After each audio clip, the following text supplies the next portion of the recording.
আমি আর কথা বলবো না, বেকার বললে আরো অনেক কথা বলে ফেলবো, মনের মধ্যে অনেক রাগ ভাই, অনেক মনের মধ্যে।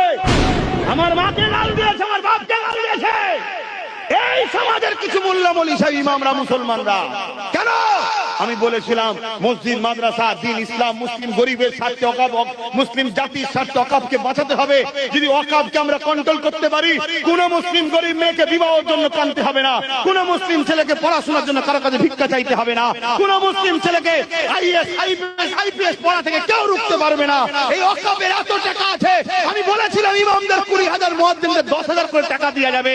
কিন্তু কপাল, এরা আমাদেরকে এক শ্রেণী, সবাই না, একদল গাল দিয়েছে, একদল গাল দিয়ে শুধু আমায় গাল দিত, তাও দুঃখ কম হতো, মা তুলে গাল দিয়েছে। এখনো সময় আছে। তোমার যদি দম না থাকে সামনে দাঁড়াতে হবে না, সামনে আমি দাঁড়াবো। বুলেটে যদি গুলি মারে আগে আমি খাবো, কমসে কম কলসটা ছেড়ে আল্লাহর রাস্তায় বেরো।